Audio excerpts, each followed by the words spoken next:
to get not to let Robertson have a sight of the goal, because if he does, it's normally lands him in the back of your net.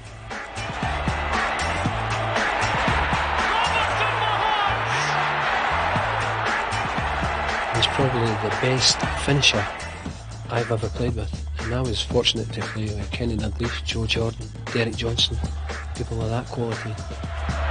Chances on for Robertson, he must score! Robert Bale scored! The marvellous career of this little man. You just need to knock the ball up into the sort of danger area, and if you say he can be quiet for 8 to 9 minutes, about that minute he's in the park. The minute he's not be quiet, he's liable to stick the ball in the back of the net. Robertson helps it on. There's Robertson! Brilliant goal from Robertson! He's lazy, he's a lazy player, but I think that goes for him because the last sort of 20 minutes when you're running about and you're struggling a wee bit because you've put it in early doors, Robbo's a wee bit quicker than you because he's trying to walk the boot for the whole game. John Robertson to break the league goal scoring record. Robertson, shot, goal! And Tynecastle goes wild. John Robertson has broken the all-time league goal scoring record of Jimmy Wardhaugh has 207 goals.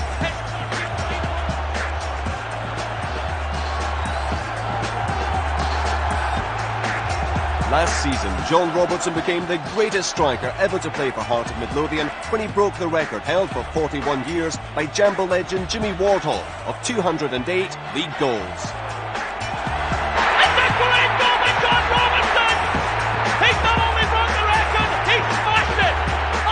John has been a loyal servant to Hearts for 17 years. However, the story could have been very different. I'd been training at Easter Road Monday, Tuesday, Thursday for 3 years under Jimmy Wardhaugh, funnily enough, John Fraser, Stan Vincent, and they offered me signing terms. And when my father had died, I decided I was going to stay in Edinburgh, so it was down to Hearts or Hibs. And Hearts, to their credit, they always said, "Look, we know there's other teams, and if you want to sign for us, just give us a phone and we'll sort something out." But I went down to Easter Road, and Tom Hart, the chairman, was there, Eddie Turnbull, and Jimmy O'Rourke, and he found out my brother Chris was playing for Rangers at the time, and then kind of panicked a bit and says, "No, well, you either sign now or you don't sign for Hibs again." And we'd done the deal, we'd agreed the terms. I just wanted to run it past Chris to make sure that everything was okay, and he felt that it was right, and Tom Hart wouldn't have this. He says, "No, you either sign now or you never wear a Hibs strip again." And so I decided at that time that obviously if that was the attitude that the chairman was taking, that I wouldn't sign. When John was only 14, his father died. He naturally turned to his older brother Chris for advice, and he was instrumental in bringing John to Hearts. I was actually here at the time with Hearts for 2 or 3 seasons, and John had a chance to go to 1 or 2 clubs down south, and Hibs were also interested in him. I was a Hearts fan, and I knew John wasn't a bad player, so I kind of encouraged him to come on to the Hearts, and eventually took my place, and I didn't have any career after that with the Hearts. I'm only kidding that. Once I became professional at 16, it was a wee bit rivalry because Chris made my life hell for 2 years. Being the ground staff boy, I had to clean his boots, had to wash his kit, had to go for his lunch, and I would come back with Chris's lunch and John Bruff would send me up for his lunch, and I'd come back with John's lunch and Walter Kid would be waiting to send me up again, and they made my life hell at the time, but to be fair, they did look after me. John has a remarkable goal record against Hibs. In the early years, his performance may have been spurred on by his rejection at the hands of the Easter Road side. John Cahoon now with the corner. We've been charging in, and a chance! John Robertson! I think it did in the early years. I don't think there's any doubt about that, I went out there with the attitude that I'm going to show them what they've missed, and the annoyance, perhaps wanting to sign for them, and not quite a feeling of rejection, probably it was maybe a letdown in the end. And I thought, well, right, okay, this is it. I'm going to go out there and show what you could have had.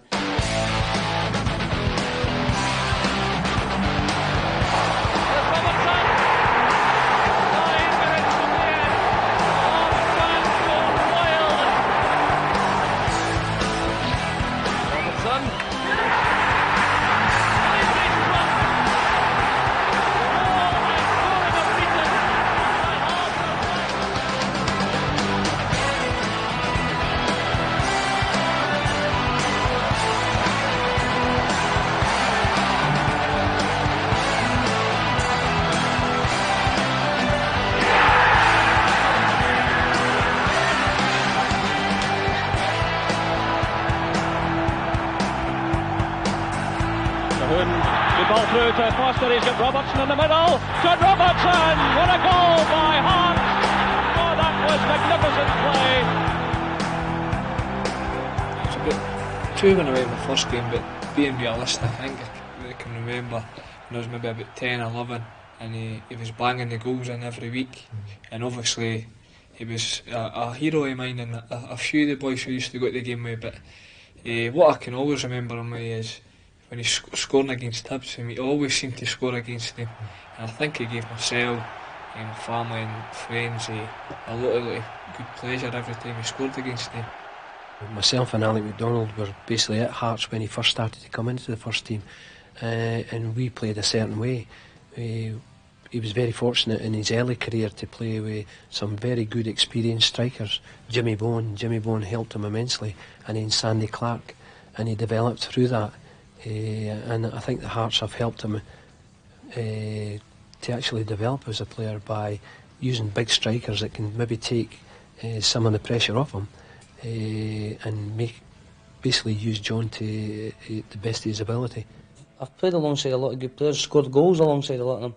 I think the most successful partnership was undoubtedly with Sandy Clark and John Cahoon. The three of us really gelled superbly. John Cahoon's pace and ability to score goals as well from the wing, Sandy Clark's physical presence, and again his ability to score goals, allied with myself with the goalsmithing. It was quite a lethal partnership at that time, and took us very close to winning the league title in '86. In fairness, I've also had good partnerships with Derek O'Connor, Jimmy Bone, two similar types of players, very aggressive, good touch as well, and good finishers. There's Scott Crabb, who's very similar to myself, very skillful player, great finisher, terrific free kick expert as well, and probably the one guy who I really have liked to have stayed at the club and kept going is probably the fact that he was more my kind of protege more than anything else. He'd come through the ranks and I'd passed on a lot to him, and I'd liked him to stay, but I've just kept going. At the end of the day, that's what I'm there for. I've been the mainstay scoring the goals, and I've managed to fit in with a few partners, and they all deserve their place alongside as well, because I need their strengths as much as they need mine, and that's the most important thing, is to understand your strike partners, his strong points and his weak points, and work hard together, and over the years I've done that with a few. John's early years at Tynecastle have already been well documented, and his insatiable appetite for goals led to fans and players alike asking if he could become one of the Hearts' all-time greats. The process began in season 89-90, when he broke Alfie Connah's record of 121 league goals. The legendary Willie Bald's record of 183 league goals had stood for over 30 years. And most importantly, Jimmy Wardhaugh had scored an incredible 206 league goals in the 1940s and 50s. It was the record that everyone at the club wanted John to break. However, records were forgotten in season 1994-95, when poor performances in the league meant that the Tynecastle men faced the prospect of a relegation playoff in the last game of the season. It was one of the most important matches in John's career. But we had to win the match to avoid playoffs, and I scored a penalty. Nothing too unique about it, it was just a straightforward penalty, but the significance of it was that the club didn't have to go into the relegation playoffs. That would rank alongside possibly the 2 goals I scored at Dumbarton, which helped the club come up into promotion. They are the important ones. You don't want to be involved staying down in the first division. You don't want to go down in the first division. And although there was, they weren't great goals, they were very, very important for the sake of the club. The league record that season meant there would have to be changes, and Tommy McLean left Tynecastle to be replaced by the former Hearts captain, Jim Jeffries. Jim Jeffries brought a sense of Hearts back to Hearts. There's no doubt in the past he was a captain and a long-serving player for 9, 10, 11 years, and he brought back a real sense of spirit into the club again that hadn't been lacking in previous years, but we'd sort of gone away from the Hearts traditional side of things. We brought in different managers, tried different things, and we learned a lot, and each one of them was successful in their own way. But I think what Jim Jeffries brought back was a sense of being. He's been associated with the club for so many years. The fans could associate with him. A lot of the fans had seen him play as a player, and he wanted to instill that kind of pride, a real sense of pride in the club and in the players. There's been much speculation regarding the relationship between John and his manager, but as a professional, Jim Jeffries recognises the importance of John to his squad. His record speaks for itself. He's been here a long time, and he's gained great experience. He's played under a few managers, and as I say, you can't take his record away from fantastic goal scoring achievement. And he works away and he gives a wee bits of advice here, there, and that's invaluable to any club. For me, he's going to finish chances, and he knows that I like to more attacking style. I like to be well organised, but at the same time I like the players to go and express and play football and go at teams and create chances. And if we do that, hopefully John Robertson will benefit as well as the team, because he's one that can certainly finish them. Slick one there as he's trying to find Grant. Johnson steps in for Hearts. Now it's Miller looking for Robertson. It's away by Gary Smith. Only as far as Mackay. This is Johnson. Aberdeen players all round. Only gets it through towards Robertson. It's off the post. It's Robertson. John Robertson makes it 2-0 to Hearts. And that's Hearts' 60th Premier League goal against Aberdeen. It's John Robertson's 10th Premier League goal against Aberdeen. And the Johns' defence all over the place. The pass back to the goalkeeper to come off him, off the post. And there was Robertson to finish off. Hearts 2, Aberdeen 0. When I was in the under-21 team, John had just came in. And we had a really good batch of strikers at the time with Charlie Nicholas, Eric Black, Maurice Johnson. And they were all round about, at the time, and we were having finishing practice, and I can always remember it was with Jock Stein, and I can always remember Jock Stein telling me that John Robertson was the best finisher out of the lot of them, and I can always, that's something that's always stuck with me. And I don't know if it's just been his his closeness to the ground, but he's got terrific timing, and you always known with John Robertson, if a chance does fall to him, the tremendous strike with the ball, and it's very rarely does he miss a target. Bet looking for Hagan. Well, Hagan has it now from McLaren's headed clearance. That's good play from Mackay. Robertson's onside. Is Leach inside? There's Robertson! 1-0 for Hearts!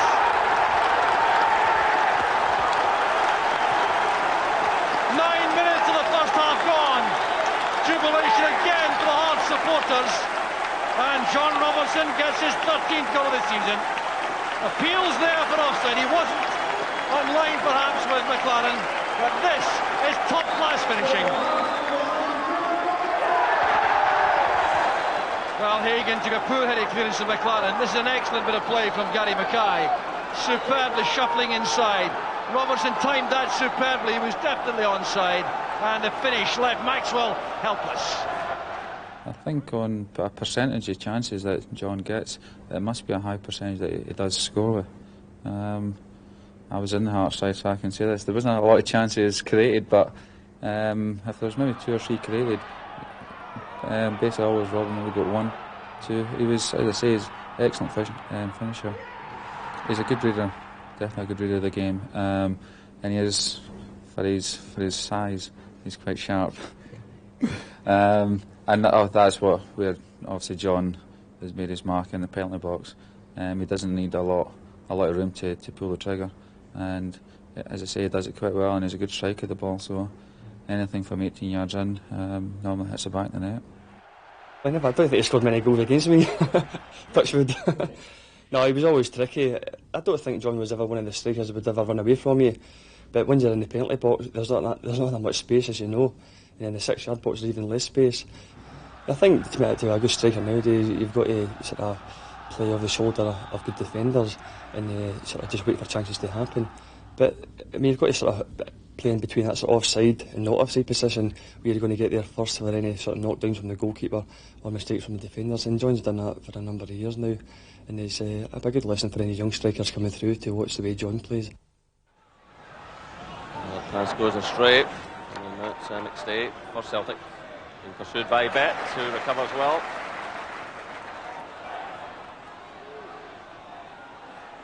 Levine to Tosh McKinley. It's Thomas. Play on, says the referee. It's Gary Mackay. Thomas is still on the ground. It's laid off now to Tosh McKinlay. Jim Bett drives it through. And John Robertson sends the ball beyond Marshall. 42 minutes gone and Hearts take the lead. Jim Bett having the effort at goal, and John Robertson was there to get the ball behind Gordon Marshall. Well, John Robertson has a tremendous scoring record against Celtic. It was Jim Bett driving it through, and Robertson with the touch, wrong footing the goalkeeper. And what a record this man has against Celtic. He's the top scorer in this fixture, and that's his 14th goal against Celtic. A crucial part of any club is the team spirit. John is fortunate in that at Tynecastle, the atmosphere has always been close between the squad, regardless of the individual's playing experience. We've always prided ourselves on having a real family atmosphere. Alan McDonald really instilled that. He wanted the players together, he wanted the players socialising together, he wanted the families in and around them. Jim Jeffries is the same. He wants everybody involved, he wants to keep things going, and he wants older players mixing with the young players and passing on bits.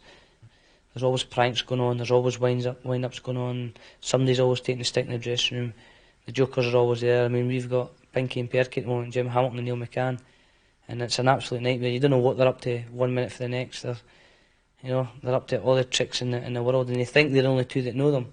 They forget that some of the players there have actually forgotten more of the tricks than they'll ever know. These are the two jokers of the pack, Mr Hamilton, Mr McCann.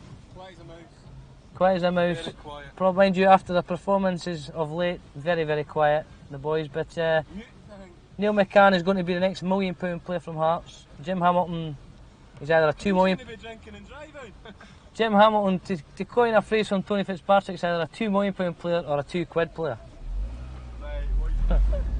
And I still get excited. The games, you come to games, you still get butterflies in the tummy. There's no doubt about that.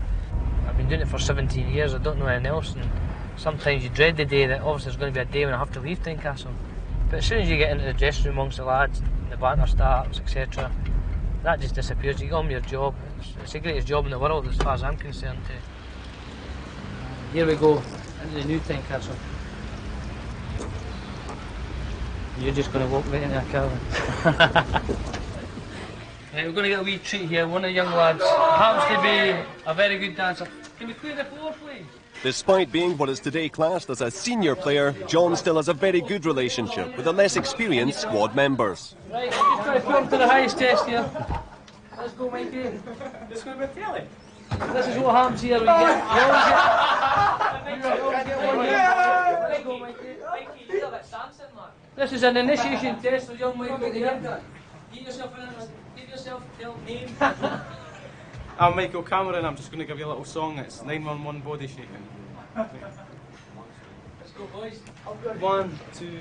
You've got my body shaking, sends a shiver to my soul. I didn't get no warning. You've got me shaking to the bone. I've got my secret weapon. I'm gonna get you all alone. Yeah, yeah. So let your body lose control. Bolt of lightning could it hit me harder, yeah, yeah. So let your body lose control. Mikey, what's it, boys? This is our ground staff, lads.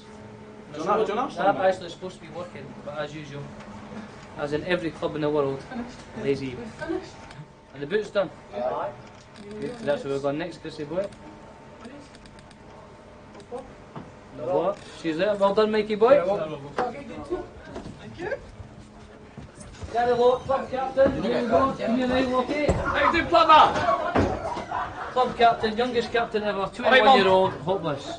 And you need an actual foreign language for this man. You can understand the French, the German, the Italians. If you can understand Bonnie, Correct. What's this one? You go for a swim, man. It's a wee video for you, Paul. Just to make sure that you're alright. Legend! Bring on the high bees. Guaranteed the goal. As you can see, the young boys have not done the boots. All the different pegs here. These are my little ones here. All the boys joke that these should be around the car mirrors because they're so small. But as you can see, they come in various sizes and makes and stuff. Obviously you've got to do your duties as ground staff, and I was on the boots for about a week, but the worst job I got landed with, because I was a bit cheeky when I was younger, I got put in the washing, which is next door, but we've got past it now. The young boys these days, as you can see, easy job, nothing to do, not like the good old days. It's been different class with myself, and I think any other young lads at the club would tell you that if you do need advice, Robbo was always there, him and Gary Mackay especially, because they were like ourselves, they were local lads who came up through the youth ranks, and obviously they had players to look up to when they were younger, and any time that we've had any problems or we feel that we needed advice for them, they were the two that you would go and see, and they were always first to sit you down and have a good chat with you for half an hour. So, and the two of them have been great with likes of Marcel and Big Paul and Alan, and now it's Gary Naismith and players like that. One legacy of being such a prolific scorer is being labelled a penalty box player, but fellow professionals recognise that he has a lot more to offer the game. Yeah, he's not just a penalty box player. I think over the years he's been known to link up well with the fellow strikers and midfielders, and he's certainly been one to create a lot of chances as well. But I think people recognise him as a penalty box, obviously striker, because of the number of goals he has scored throughout his career. But there's plenty of other parts to his game other than scoring goals. Oh, he's awkward, just for his sheer size. He backs in well, and he does hold the ball up well. Robbo is very, very skillful. People might not give him credit for that, but having seen him in training and some games, his touches are great, and he can beat men just his wee dip with his shoulder. And I think he's up there with the best at holding players off. I don't know whether that's just his size or what. I don't know, around the waist, but he's very, very good at holding players off. When Robertson was there, just ahead of Goff, he managed to hold off the Rangers skipper and just touch the ball into the path of Neil McCann. He isn't just a penalty box player. He can join people up, he can take the ball in. As I say, he's got a very good football brain, and he can spread the play, and he can make goals as well. But his biggest strength is inside that box. When you're in management or you're playing with him, that's where you want him to be.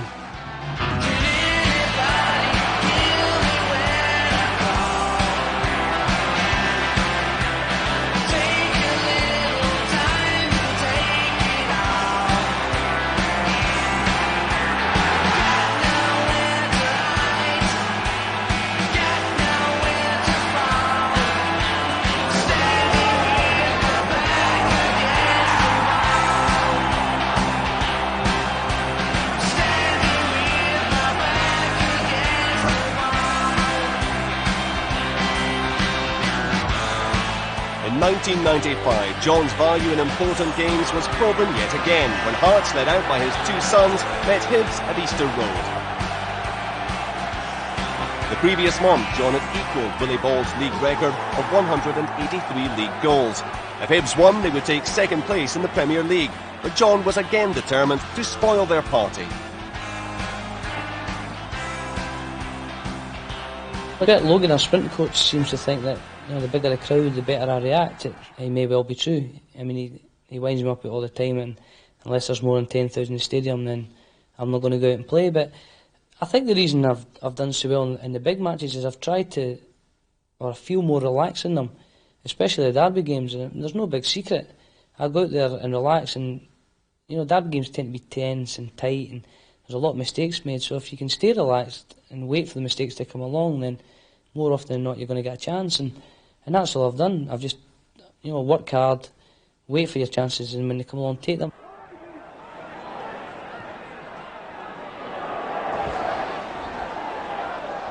This is Robertson trying to get the better of Hunter. He's been clearly held back there. The referee's allowing advantage. Hearts are getting players forward.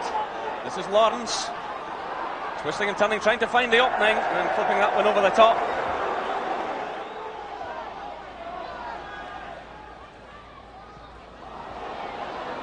Just under 5 minutes of the first half left. Still no scoring. Here come Hearts. So it's Robertson clipping it across. McPherson's there, and David McPherson scores for Hearts.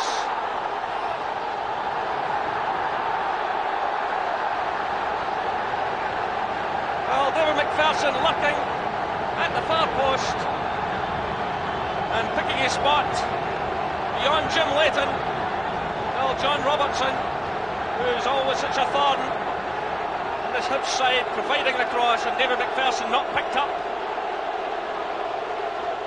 and picking his spot. Great play by John Robertson. He's worked and worked today. Not going to get much service into his feet. He's worked ever so hard. And he puts in a great cross for big Dave McPherson, who again has been playing particularly well. But Robertson a thorn in the Hibs side.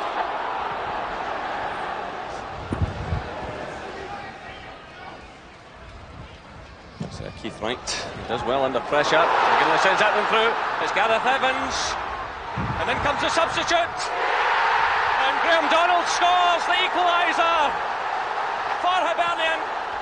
In the 60th minute, Hearts received a further blow. They were reduced to 10 men when Gary Mackay was sent off, and worse was to come.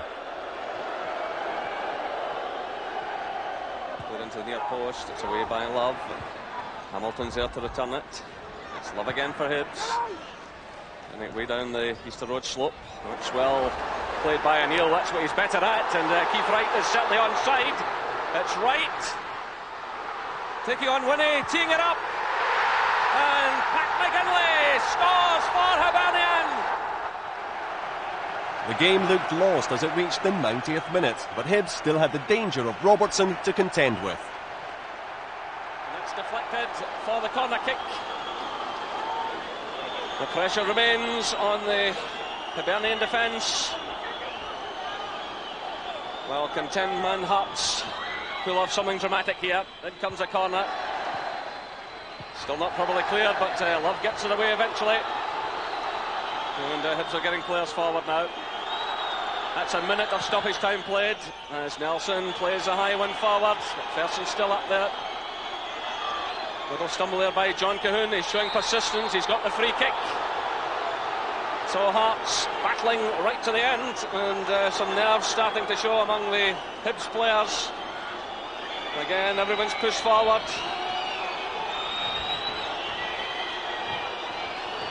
Well, when Robertson's inside the penalty area against Hibernian, anything's likely to happen. There's Robertson getting a little touch. Robertson trying to get in the shot. Oh, he's done it! It's unbelievable from John Robertson. He's done it again, and he's set a new record. That's his 23rd goal against Hibernian, and it's a new record for John Robertson. 184 league goals. He overtakes that other Hearts great Willie Bald in the most dramatic circumstances here at Easter Road. Well, he's punished Hibs down through the years. He got in a little touch there with his head. The ball broke back to him. There didn't seem to be any way through, but then he found the opening. A tremendous goal by John Robertson. A happy moment for me was the last minute goal against Hibs at Easter Road, because that meant I'd beaten Willie Ball's record, who was my dad's all-time hero. You know, he loved calling Bald Motto, but Bald was his top man. He was his number one, and to beat them in such an important goal, and know my big brother George was sitting there with his green and white scarf on, would be a wee bit annoyed, made it a sweet moment. It's spirited performances like that which have made John such a threat to Hibs since his Hearts career began 17 years ago. John certainly got the Indian sign over Hibs, and whenever he goes in the park, and you can see the Hibs fans just sort of turning away and let's go. Robbo's in the park, he's going to score the winning goal. And it's a wonderful feeling when you've got that against a certain team. You know they're going to play well, or you know you're going to score a certain amount of goals.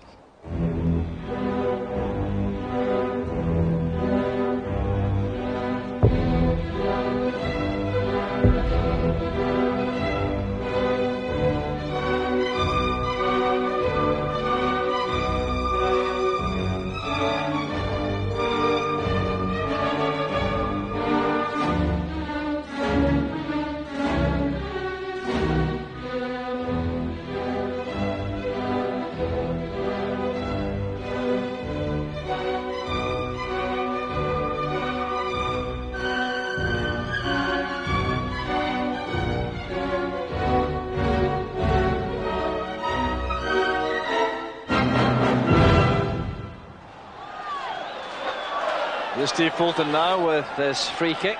John Miller's a big threat. Very good near. Stephen Tweed did well. Through clearance attempt by O'Neill. Lock. Penalty kick's given. Foul by Millen. Kenny Clark had no doubt, and John Robertson now has the chance. to continue his 100% record on the spot this season. He scored twice in 2 attempts, total of 6 for the season, and this would be his 24th derby goal, and that is a record. He already holds the record with 23. So Robertson against Leighton, international teammates.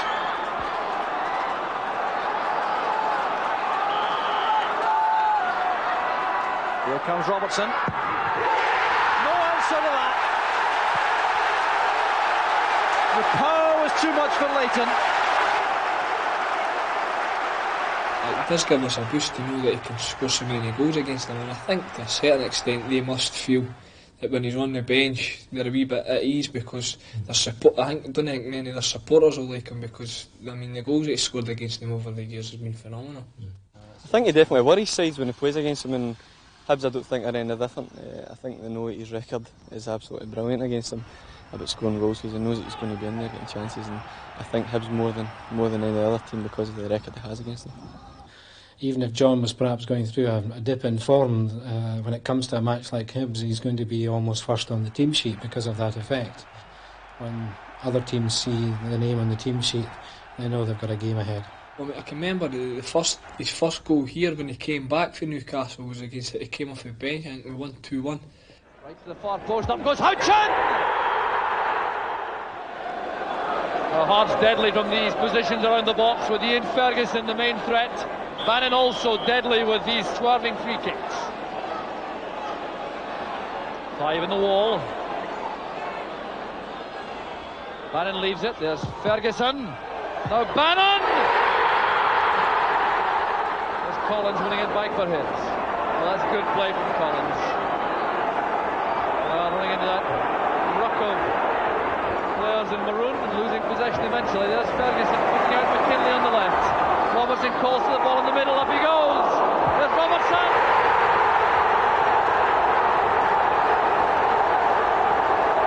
9 minutes from the end. Hearts fans go wild as John Robertson scores his first goal at Tynecastle since his return from Newcastle. He scored that day, but the only I can really mind about that day was he had the worst haircut I've ever seen, and I think it was a crew cut. But every goal he scored against Hibs is brilliant, eh? Robertson.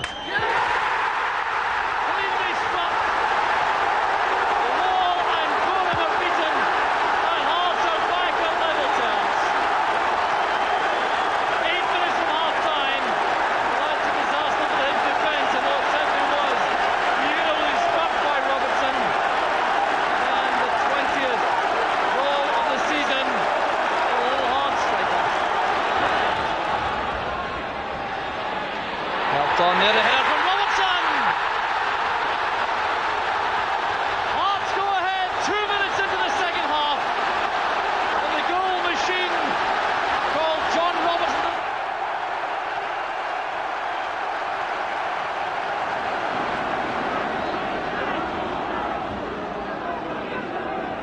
Wayne Foster on the edge of the penalty area as Levine plays it through. Miller getting a touch to it. Robertson's in there. Robertson doing well. And a deflection, it's a goal for Hearts! Oh, what a disaster for Hibs. John Robertson playing the ball into the middle. Oh, what a record this little man has of causing trouble for Hibs. Andy Gorham looking quite disconsolate. 12 minutes on the clock. And John Robertson cutting into the penalty area, flipping the ball forward and deflected into the net.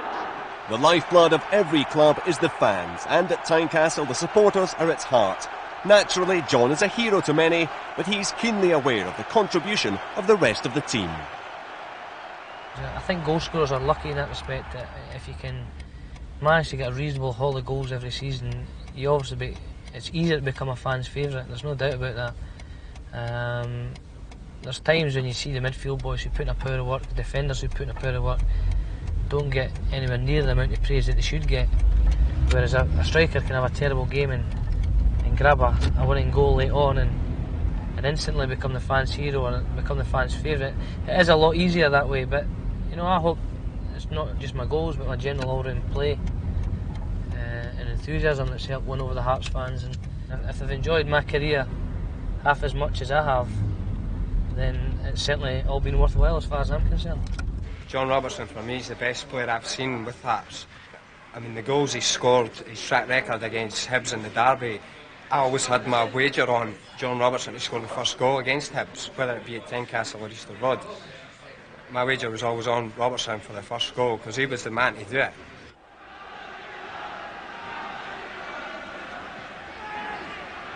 Hogg getting up well. There's Robertson! Typical finishing from Robertson.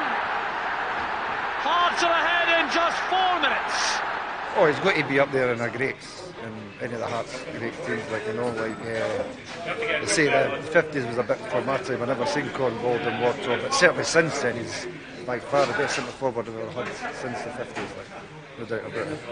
When the players do realise that Robertson's playing as a headache for the manager of the opposition team to say, right, how are we going to cope with Robertson, because he's always there to put the leg out and score the goal. Yeah, I would fear John Robertson in any team sheet. But it almost is worth a goalie a start for Hearts against the Hibs. They do tend to panic when Robertson's playing for some reason. And man marking, they tend to put 2 men on Robertson, which frees it for all the other players, you know. So we're in a no-win situation when he's mentioned, I'm afraid to say.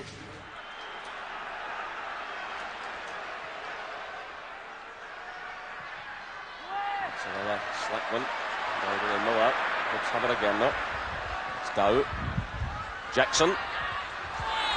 Again, Bickford's deep in his own half, gets it away.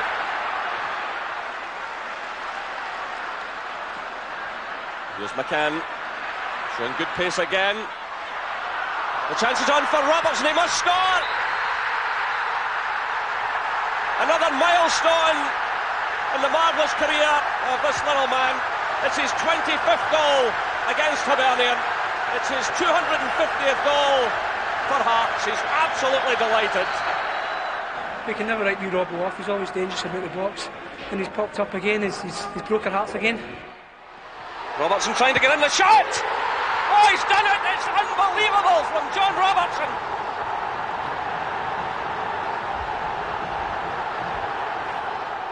And the Robertson dynasty may continue through his 3 sons, Mark, Liam and Scott.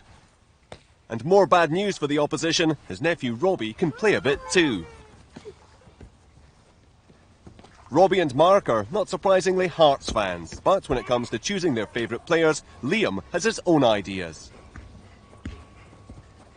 My Uncle John, my dad, and I like the new signing, Adam, because he's quick and low drop and gas clean. John's careful not to push the boys into a football career. Instead, he suggests targets they can aim for.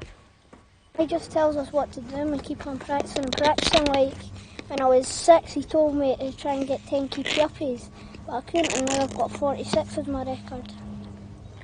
And last night he told us me and my cousin Robbie here, he told us to try and get 20 with left foot and right foot. And today I done it twice, and Robbie done it once last night and once today.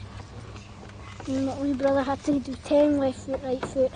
And he's still not done it yet. I've got 9 though. I've got 8. I've got 9. And 10. Youngest son Scott looks as though he may need an agent to advise him on his future career. Do you want to play goalie? Do you want to play defender? No. Striker? Midfielder? No. Striker? No. What's the Robbie? So, who do you want to play? Do you want to be a parachute jumper? No matter how hectic his football life becomes, John always dedicates his free time to his wife Tracy and his family. When you get him off the golf course, that is, he likes his golf and his football, but the family as well. He's not one for going out, pubs, clubs and that. Not very often. He has his moments. Big Davies, he's the one that he disappears with, but I would say generally, yeah, family orientated. But my dad was totally into the football, and the majority of the family are football, so something I was brought up in. I like the football. I think it'd be difficult if you were a footballer's wife that hated football. Then you've got a problem. But the boys, I encourage. The oldest one, Mac, he's more all-round football, golf. He likes both. We don't want to push any of them into football. I'd rather they just took their own time, see what they've done themselves. However, football is never far away. Together, John and Tracy built a trophy room to commemorate John's long and distinguished football career. Well, here we are in the garage, so to speak, which my wife and I have transformed into a so-called trophy room, as most Hearts fans will give me stick, or other fans will give me stick, 'cause I've not actually won anything. But you can see I've managed to get most of my international strips. The very first one I played for Scotland here was the centenary match, which is quite a big one, and I've swapped a few in a way. I was ordered by Gary Locke here to swap this one with him along. A couple of favourites, obviously being a boyhood hero of mine, Ken Dalglish. Bought this at an auction for Allen's testimonial, so to have a strip of obviously the King is very important to me. It's a great one to have. These probably mean more to me than anything. It's my first ever pair of football boots, which I think I wore from the age of about 4 to 6. They probably actually still fit me now because I'm only a size 5, 5.5, but my mum kept a hold of these and passed them on to my brothers to pass on to me. So obviously a great sentimental value here, and it's something that, of all the things I would give away to people, these are probably the only things I would keep myself.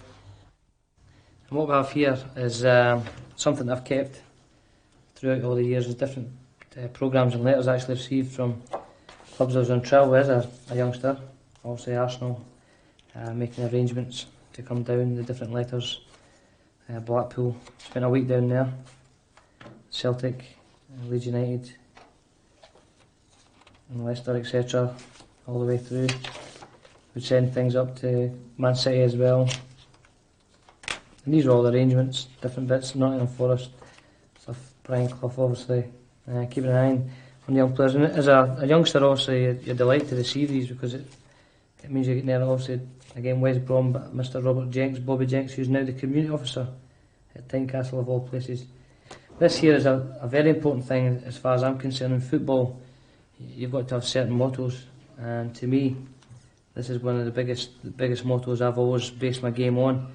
And it was sent to me by Ken Barnes, and it basically says, what's there, best of luck, and may the ball roll kindly for you, which is what I've always based my football philosophy on.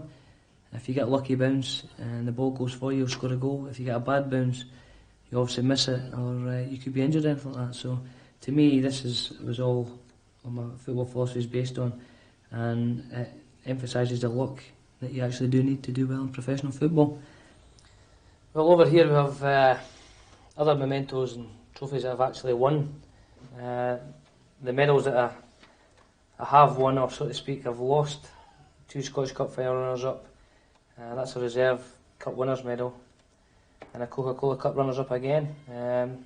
It's been nice to get to finals, but obviously I prefer them to have been winners medals, but that's the way it's been for me so far. Hopefully we can change that. These here are a bit different. I was lucky enough to be honoured by the council at the City Chambers, Eric Milligan, the Lord Provost, a big Hearts man. The biggest honour he can bestow on anybody is to present him with the cufflinks of the city, and I was really touched that he had a little reception for me and presented me with these. As I say, they're only given to Lord and Lady Provost to wear, so it's a very big honour. It may not mean a lot to other people, but obviously being an Edinburgh lad, it really does mean a lot to me, and I'll treasure these, obviously for all time. I presented them to John Robertson because John Robertson's feat and the number of goals that he has scored for Hearts isn't just a remarkable number of goals that allows the Hearts supporters of today to celebrate John Robertson. I actually think the number of goals that John has scored entitles Hearts supporters and others to come to the view that he has actually been the greatest goal scorer ever in the Hearts history. John's got an uncanny ability to read the game.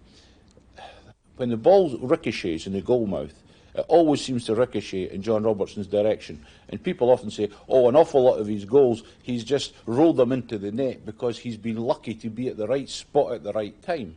But in truth, of course, it's because he's a very intelligent player, it's because he follows the game, and he knows where the ball is likely to land, and that shows that he is a lot more than just a good striker of the ball. He's a good reader of the game.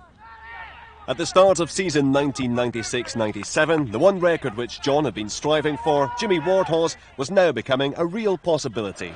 However, the Hearts team were hungry for silverware, and that too seemed possible when they reached the quarter-final of the Coca-Cola Cup to take on Celtic.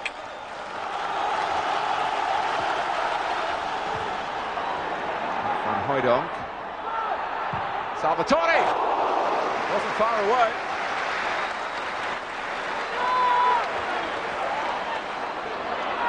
That's good play from McNamara. Van Hooijdonk, difficult angle, but he very nearly made something of it. So Andy Thorne takes the free kick. Yes, it is Andy Thorne of Wimbledon playing for Hearts tonight, who've just joined us. Chance for Robertson, almost a second bite at it.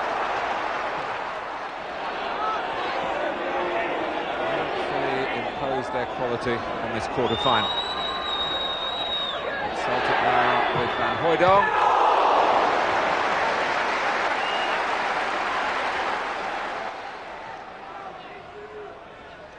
Naismith.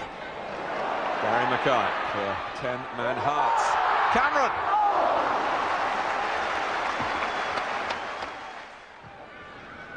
McManus takes.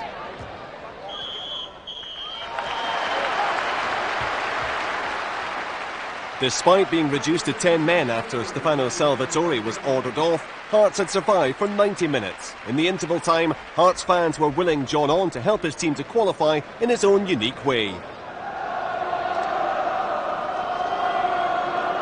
Well, Celtic, when the draw was made, this was a tricky tie for them, make no mistake about it. Away in Edinburgh, all the passion of Tynecastle. Robertson, he scored! Hearts have got a goal here in heroic circumstances.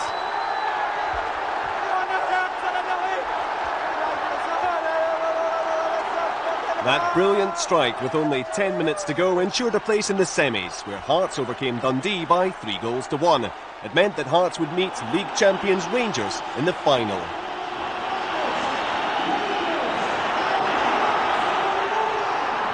The game would show that despite being 2 goals behind in the early stages, Hearts' fighting spirit would ensure that they would not lie down.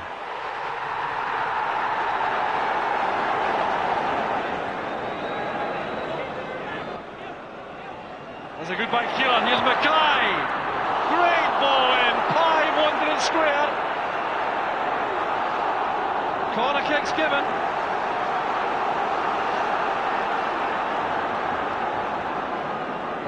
Real opportunity there for Hearts. Cameron playing it in for Fulton. Great goal by Fulton! The Coca-Cola Cup final has come alive! The way we knew was playing at the wing. We knew just to get it out of him, and the way the game was going, especially when we scored the second goal, we felt as if we could do it. You know, because I'm sure a lot of people maybe was a wee doubt in our own minds, like when it went to 2-0, like we're not going to get it back, especially the way the Scottish Cup final had went. Well, I thought when the goal went in, we were definitely the better side and we were going to go on to win, but Robbo's never far away, and some say we should have got a foul actually just before Gascoigne scored and it was on Robbo, but the feeling when Robbo scored from across was absolutely brilliant, sheer ovation. Well intercepted by Ritchie.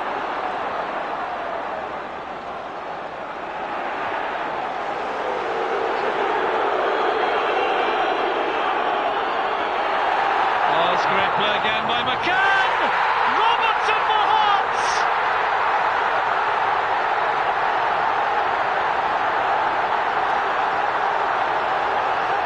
The celebrations go on in front of the Hearts supporters, behind Andy Gorham. Finished by Robertson, made by McCann. Despite that fight back, Rangers scored 2 late goals through Paul Gascoigne. Again, Hearts had tasted disappointment.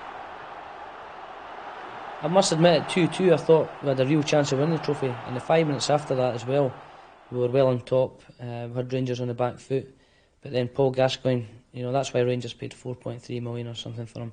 He showed 2 or 3 minutes of sheer magic, 2 fabulous goals, and Rangers were in command again. But when you consider we lost 5-1 in the previous final, to go back and to go 2-0 down quite early and fight back and give as good as we got over the piece, you've just got to keep going. You just keep knocking at the door, because sooner or later it's going to open up. November one was the worst because we came back in the second half. I mean, John scored the equaliser. We both thought that was it. We had earned our right to this cup till Paul Gascoigne done it to us again. That was heartbreaking. And then you face each other after the game. The wives feel as bad as the players, and you all try to put a brave face on it for each other, and it's horrendous. And then you put a brave face on it for the supporters, and they're always absolutely brilliant anyway, the Hearts support. They've been great. And we thought that was his last chance at a cup medal, because that's the one thing he hasn't got that he would really love to get. That's his ambition now. The Coca-Cola Cup final disappointments had made John even more determined to break the league scoring record, not only for himself, but for the legions of loyal Hearts supporters. I pride myself in consistency. I've knocked in 14, 15, 16 goals a season over the last 6 or 7 years. I had a good run just around about Christmas, as I said, 9, 10 goals in 7 or 8 games, which obviously boosts the tally up. But I don't know, I just, put the ball in the net. I went away, perhaps the fact that as a kid we went at the club, the contract was up again and needed to try and find a new one. So they always say that I'll do well in the last year of my contract, and there might be a bit of truth in that. So having a bit of a go at the moment. That's a good ball! Yes! John Robertson!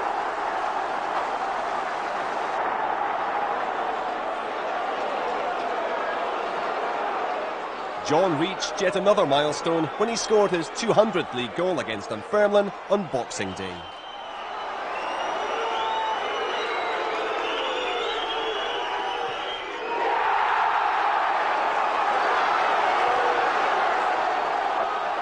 The New Year derby was a crucial one for Hearts. Hibs had a new manager in the form of Jim Duffy and were clearly optimistic about their new regime. We knew going into that game that Hibs would be fired up. They were fired up. The crowd got the change at management level that they'd been looking for, so they were going to get right behind them. The Hibs players would then feel the benefit of the crowd getting behind them. The fact that they were kicking downhill in the first half, we knew they would come at us, and I thought Hibs played very, very well for 20 minutes. To be fair, Jim Jeffries must take most of the credit here, because he got us down there. He got us down a wee bit earlier than normal, got the team settled down and said, look, Hibs fans, if Jim Duffy had just been appointed the manager, and he felt if Jockey Scott had still been in charge, that we could have won the game quite comfortably. But he felt with Jim Duffy being there that the Hibs fans were going to be up for it. It's a new manager, we're going to give him a big reception. It's a new year, it's a new start for them type thing. And he felt that Hibs were going to be really up for it, and he was demanding extra concentration, extra work rate, extra everything for this game, because he knew how badly Hibs wanted a victory. John popped up at the right time, and that's what he's been good at against Hibs over the past, and great record against them. He stuck one away, and from there Hearts completely took over.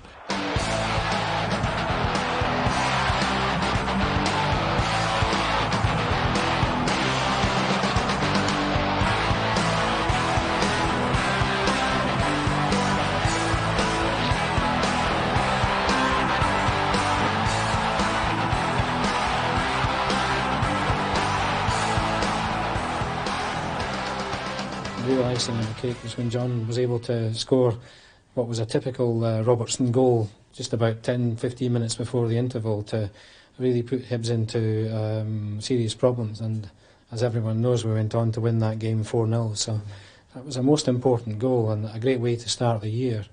And as we know, Hibs just scraped through the end of that season, and I rather think that game probably helped them to get into the position that they eventually found themselves in.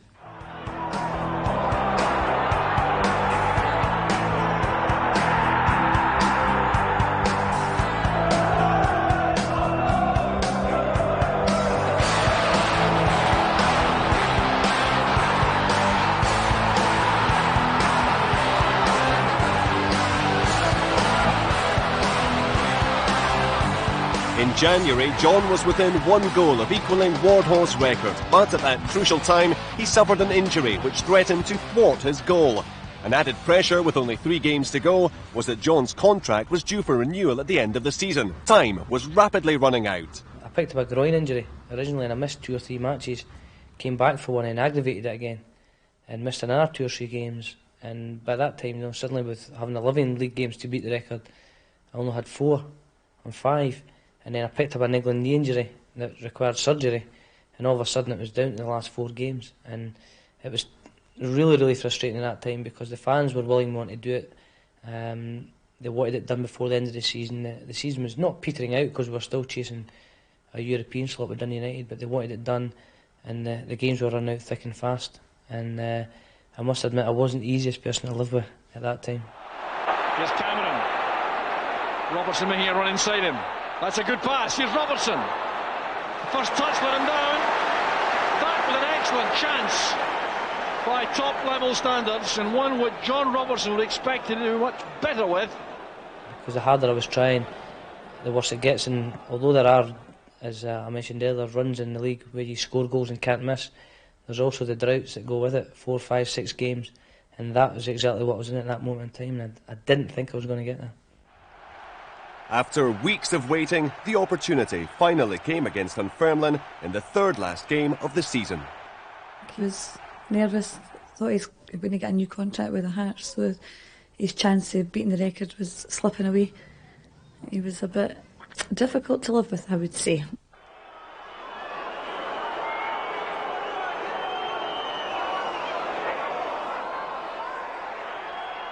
Well, it was a great header back for Jim Hamilton, and Kevin Thomas actually got there first. He headed it and I had a swing with my boot, and it just clipped off my boot on the way in.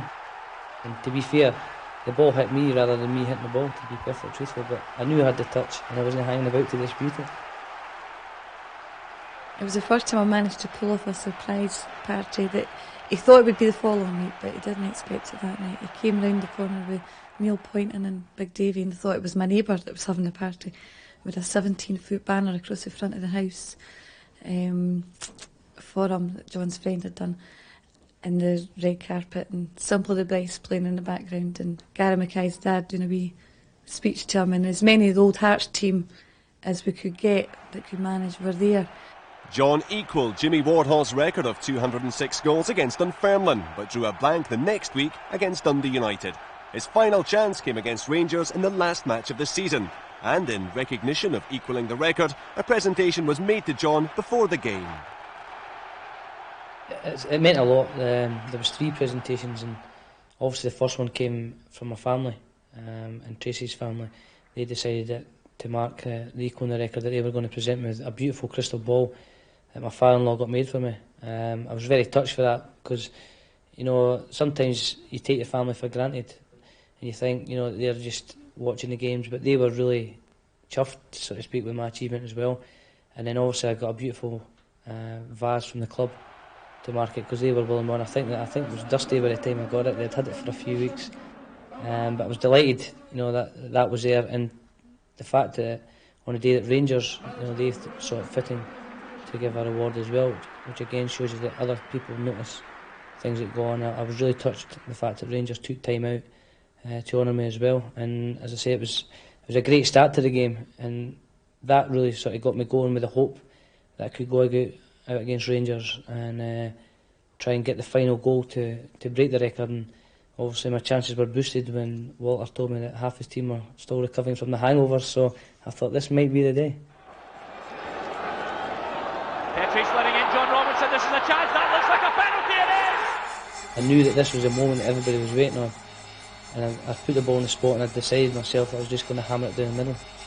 But then I heard Paul Gascoigne and Ian Durant shouting to Willie just to stand still, so that kind of blew that route out. So I just decided head down and hit it into the corner.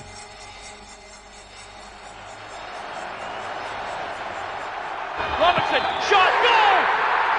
And Tynecastle goes wild. John Robertson has broken the all-time league goal scoring record of Jimmy Wardhaugh Hearts. I knew what it meant, everybody knew what it meant. I was just the relief first, and then the satisfaction sort of came in as I was going back to halfway, and I'm thinking, yeah, great, that's it over and done with. It was brilliant for everybody concerned with the club. I mean, Jimmy Wardhaugh was a legend here, and it just shows you how much a legend Robbo is now that he's broke the record. I mean, I don't think there'll be any player who'll equal his record. I was elated for him. You're friends with somebody for a number of years, and you can feel the pressure getting to them. And once they get over that barrier, you're just delighted. He did happen to buy me a bottle of champagne later on.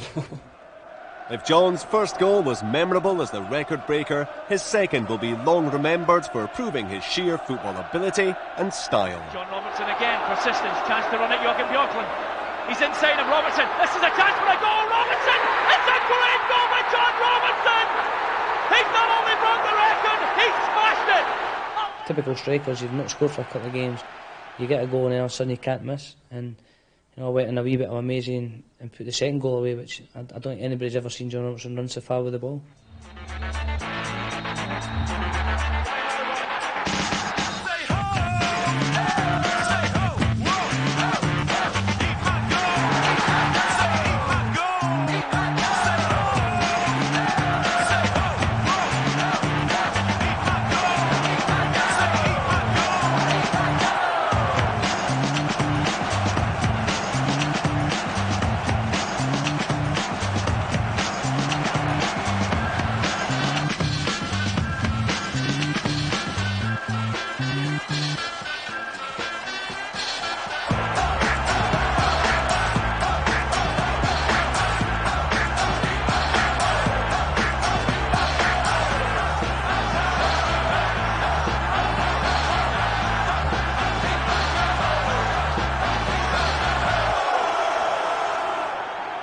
Maybe not as bad as strikers, I thought.